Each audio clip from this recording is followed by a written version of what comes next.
Yeah, that's an anime to talk about for another time. A talk I'm sure to enjoy. Alright, we're gonna talk about it.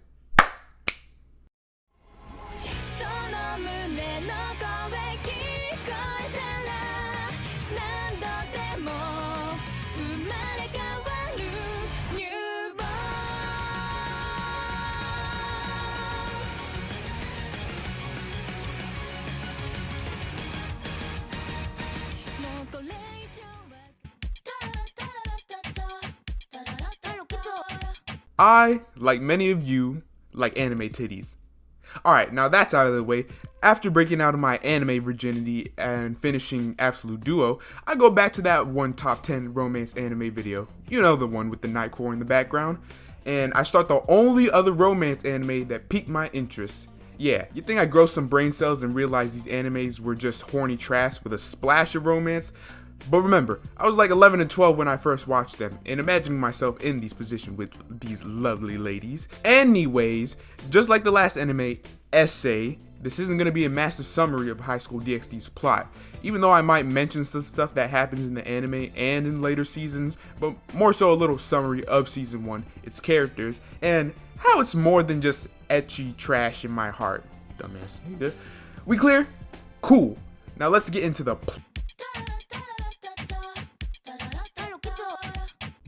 You don't get the out of here. Like I have to tell you what High School DxD's plot is about. And if I do, it's in the name. The DxD is supposed to be double D's. You know, boobs? Yeah, the plot is boobs. Don't worry, if you're an ass man like me, you get your slice of service. But I'm being dead ass. The plot is boobs. Alright, now a brief summary of Season 1. We start off being greeted to our protagonist bloodied and on the verge of death. He sees a beautiful redhead with tickle bitties. Sorry you had to see that. And thinks, damn, she's foreign. His name is Issei. We'll get into a deeper description of him later, but you already know this. He's being a perv with his perv friends and gets rightfully beat up for it. You know, good on you, good on you. After the fact, they chill under the occult club and his gaze meets with the redhead's gaze. She's the occult club president. Her name's Rias Gremory. And uncensored titty. This is taking way too long for my liking. Vamos! Issei gets his first girlfriend and wait, he gets his first girlfriend in high school? I shouldn't be laughing since my first and basically only girlfriend was in 7th grade. I'm right there with you, buddy, being pathetic pals. Anyways, aw, look at them. They're such a cute couple. Hopefully nothing bad happens between them. Oh my. She reveals herself as a fallen angel and murks him. He subconsciously wishes to be with Rias and her tickle bitties in his final moments and summons her. And poof, he's fine the next day. He encounters another fallen angel, and before he's dealt the final blow, Rias and her ladies come in with the clutch. Now they're both naked and in bed, and she reveals herself to be a devil. And now he's a devil. And that's episode 1. Yo, hurry the season 1 summary.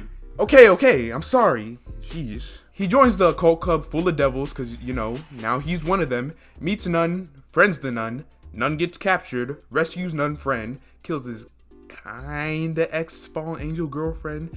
Nun becomes devil. Ironic, I know. Funny etchy hijinks until we gotta focus on the story. The occult club fights Rias' future husband, Phoenix Riser. Listen, this is the only time I'm gonna mention him by name, so suck it. Fast forward to their wedding because they take that L, and Issei pulls a Shrek. In comes the hypest moment in the season with Balance Breaker, Scale Mail. Finally close out the season with an Issei and Rias kiss. And that's Season 1. There are like 2 more seasons in the middle child 4th season I shall not mention at all in this video, but I'm not going to talk about them plot wise, except for my favorite moment in the entire anime that happens in Season 3. Don't worry, I'll put a disclaimer before the fact. Actually, I'll just tell you before the fact. Character wise though, I'll mention the main harem girls and my favorites. Speaking of characters, let's get on with them since I know you're dying to meet most of the homies. I gotta say, before I start off with this section, a good amount of characters descriptions are gonna be lacking because I'm trying to limit most of this video to Season 1.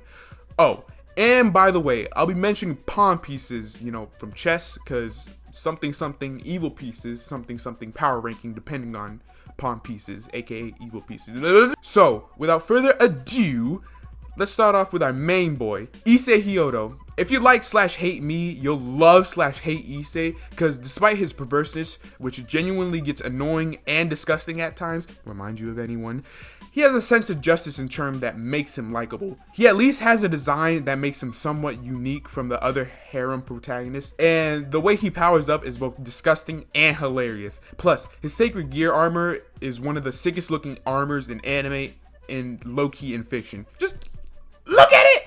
Look at it! He's a pawn piece, so you think he's chicken shit weak, but Rias does a thing for him that makes him a stronger pawn. Just believe me. Watch the anime and believe me. Yeah, I don't have to tell you that all his harem girls end up falling in love with him because, you know, he's the protagonist of High School motherfucking DxD. All the girls will let him touch their tits and sniff their ass just because he smiled at them. Rias Gremory. I honestly don't know how to explain her character-wise, just because how low-key bare-bones she is in the anime. Other than being the occult club's big boss that saves the other members from their struggles, she's low-key kind of the damsel in distress type character for Issei, at least sometimes. She's still a strong leader for the group most of the times though. I can't really describe her powers since they're kind of ambiguous as It's magic, nigga! Damn, that's her powers. She's a king piece. I honestly don't need to point out the obvious, because you're smarter than how I'm treating you. And design-wise, she's cute. She's got the red hair and the blue eyes and a nice rag. Wait a minute, that's my wife! Akuno Himejima. She's canonically into S&M. Alright, now that the important thing's out the way, Akuno's a bit of a freak. She's got that ara shit going on and rivals Rias for having the biggest boobs in the anime. She's also Rias' right-hand woman and gets the queen piece of the chessboard. Her powers are basic, but that doesn't mean I don't like them. She controls the elements, but I mostly recall her mainly using lightning. Plus, she is a very powerful lightning user thanks to her, origins. Excuse me. Akuno's a damn fine honey too. Something about that f***ing smile just makes me... Kiba Yuto. No, not Kaiba from Yu-Gi-Oh! Kiba. He's the pretty boy anime swordsman like these fellas. He has his whole character art in early season 2, but in season 1, he's just another dude in the cast that's actually likable. I'll be honest, most of the dudes in season 1 are pretty hateable, except for pretty boy Kai Kisuke wannabe Kiba. Try saying that 5 times fast. He's the knight piece, cause swords. Yeah, that's pretty much it. Konako Tojo. Remember Miyabi from Absolute Duo? Yeah, my favorite girl out of the harem in Absolute Duo. Well, Konako is like her. I mean, not plot-wise, but she's still my favorite girl of her respective harem. Do I think Konako should end up with Issei? Hell no! In fact, I hate how in later seasons she just gives up the kudere kind of tsundere act towards Issei and becomes one of those, oh, you Issei, you want to touch my boobs? Teehee, here you go. Fuck out of here with that. I think she's much better being the small badass putting Issei in his perverted place in season 1 and 2. Anyway, mini rant over. Being the rook piece, she's small but strong, and you know how I like my strong girls. She's got the white hair, which is an automatic yup, and I know this is revealed in season 3, the best season, but she's a cat girl. It's hinted in her name that Rias gave her, Koneko. Yeah, very creative, Rias. Very good job. Good job. Asia Argento. Remember the nun from the season 1 summary? That's best girl Asia, not Asia. Asia. And this is how she's introduced in the anime. Yeah, I've been regretting making this video for about a good 2 months. But I'm too deep in to stop now. I know it's weird to say this in a High School DxD video, but she's legit the most innocent, f***ing lies, wholesome person / thing in the anime. Not to say she doesn't have her no Issei or it's more like she's one of it's more like she's one of those things that smiles at you and you be like, there's hope after all in this depressing world in that smile. She's the bishop piece and is so good at healing that she's got like 3 episodes dedicated to her. She's adorable, that's all I can say. We're gonna rapid fire some characters that get introduced into season 2, cause I'm that lazy. Zenobia Quarta, she's a devout Christian turned devil due to dragon demon. Okay, that's a slight exaggeration, but she's another sword user of the squad, meaning she's a knight and has blue hair with a green highlight. Did I mention she tries to Issei? Okay, let's hurry. These things take a few months to grow. Gasper Vladdy, if his name didn't give it away. Yes, he's a femboy vampire whose age confuses me very much. Listen. He's a vampire, yes, but like he's also kind of a young boy, which answers for another time. He's the second bishop of the squad and has time stop powers. Volley Lucifer, the classic red and blue rivalry, Dante and Virgil, Ryuko and Satsuki, Soul Bad Guy and Kai Kisuke, Issei and Volley. What else more do I need to say? Azazel. You shall no longer refer to him as Azazel. You will be referring to him as Daddy. I wrote that in the script 2 days ago and that still gets a crack out of me. But on the for real, he's one of the best side characters. He pulls a Venom Snake / Nero, cutting off his own arm and gets a prosthetic one. Plus, he's a little bit of an instigator. Hey, you forgot to mention Ross Weissa. Shh.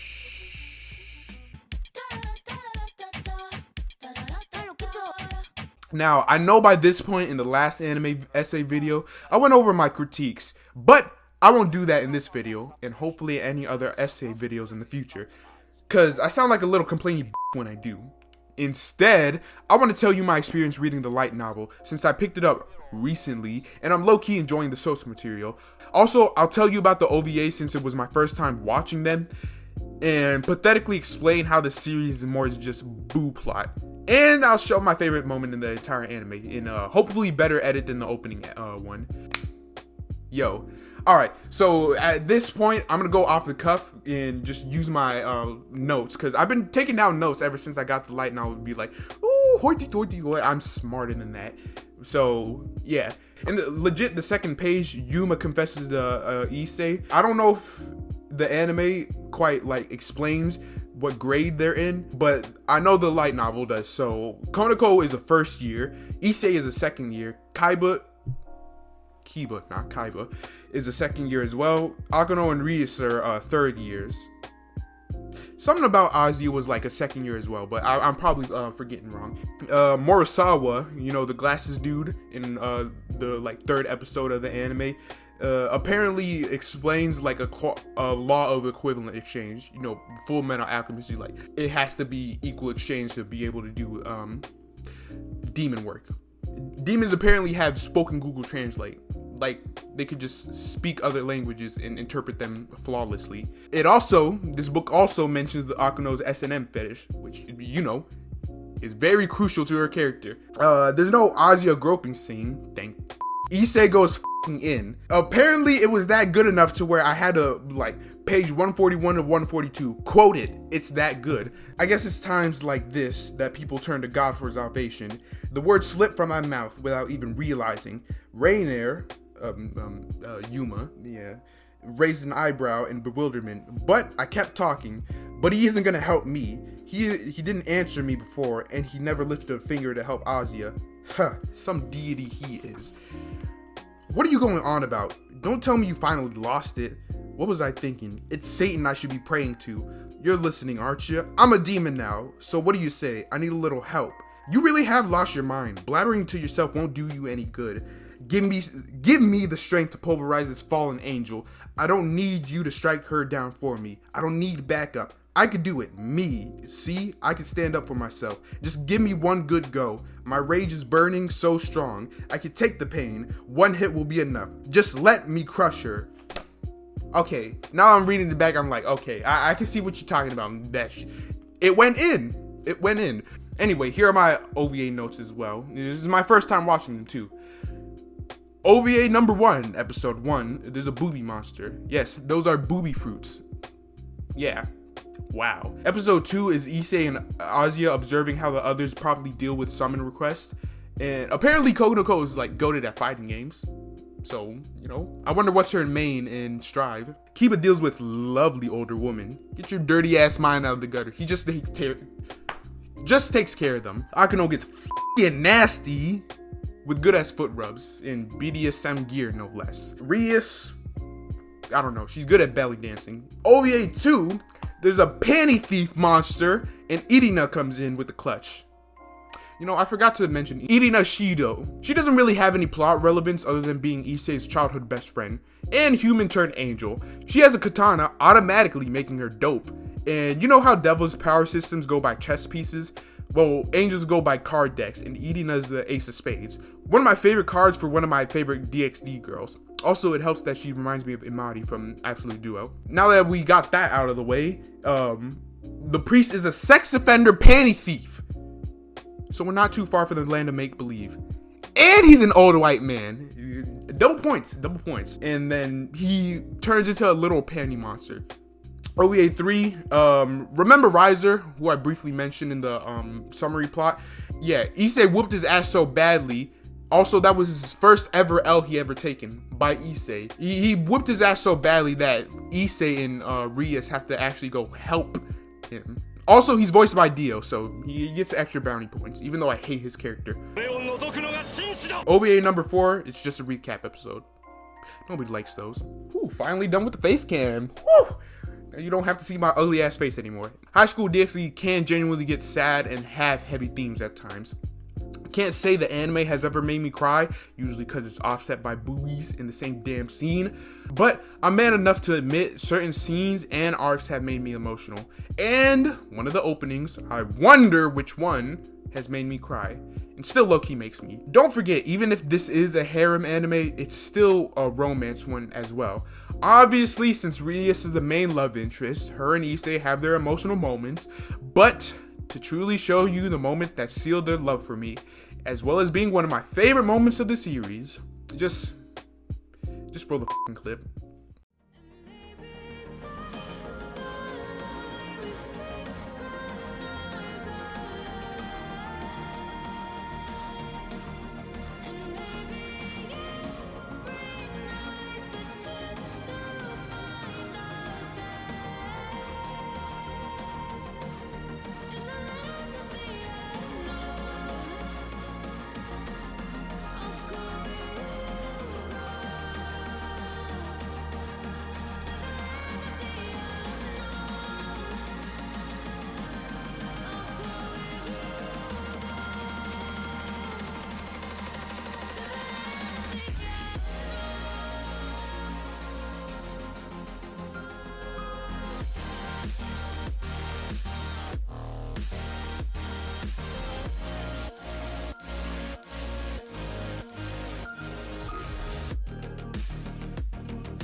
Brings a tear to your eye, doesn't it?